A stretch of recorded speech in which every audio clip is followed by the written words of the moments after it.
Hi friends, இப்போ பாக்கியலட்சுமி பார்க்க போகிற பாக்கியலட்சுமியில் நம்ம கோபி இருக்காரே, ஆடு தன்னால் வந்து தலையை கொடுக்குதுப்பா அந்த மாதிரி இருக்குங்க அவரை பார்க்க. அதாவது பயங்கர கடுப்பில் உட்காந்துருக்காங்க நம்ம பாக்கியா. அவங்கள்ட்ட போய் என்னாச்சு பாக்கியா, பயங்கர சந்தோஷமாக இருக்க போல அப்படின்னு சொல்லி கேட்க, எரியிற நெருப்பில் எண்ணெயை தூக்கி ஊற்றுறானேன்னு சொல்லிட்டு சும்மா கடந்த அவர் நெஞ்ச சுருண்டி விட்டியேப்பா அப்படின்னு சொல்லிட்டு வேற லெவலில் சும்மா திட்டுன்னு திட்டி விட்டாங்க.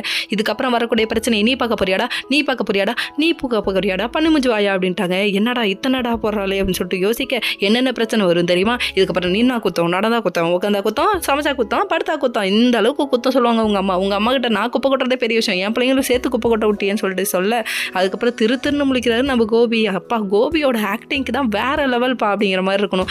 அதாவது இப்படி நடிக்க சொன்னாலும் நடிக்கிறாரு, அப்படி நடிக்க சொன்னாலும் நடிக்கிறாரு. என்ன மனுஷன்டா சாமி. ஒரு மனுஷன் ஒரு கேரக்டராக நடிக்கிறத விட பல கேரக்டராக மாறுறதாங்க பெரிய விஷயமா இருக்கா. ஒரு நேரம் பார்த்தா சந்திரமுகியா இருக்காரு, இன்னொரு நேரம் பார்த்தா காஞ்சோரியனா இருக்காரு, அதுக்கும் அடுத்த நேரம் பார்த்தா அருந்ததியா மாறுறாரு. அடேங்கப்பா அல்டிமேட் சார்ப்பா நீ அப்படிங்கிற மாதிரி இருக்கு.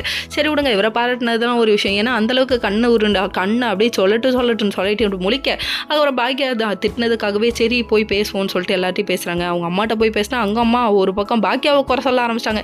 ஏமா இப்போ தான் கல்யாணம் ஆன புது ஜோடி, நீ குறை சொல்லிக்கிட்டே இருப்ப, காலத்துக்கு நீ குறை மட்டும்தான் சொல்லுவியா, அடுத்தவங்களை குறை சொல்கிறது வேலையாகவே வச்சுக்கிட்டு சுத்திரியம்மா அப்படிங்கிற மாதிரி இருக்குது பாட்டியை பார்க்க. அதுக்கப்புறம் எல்லாரும் டைனிங் டேபிள் ஒன்றா உட்காந்து சாப்பிட்லான்னு வர, அதுக்கப்புறம் இதை பார்த்தோன்னே பேஷ் இப்படி தான் இருக்கணும் அப்படின்னு சொல்லிட்டு என்ன பாக்கியான்னு சொல்லிட்டு பார்க்குறாரு.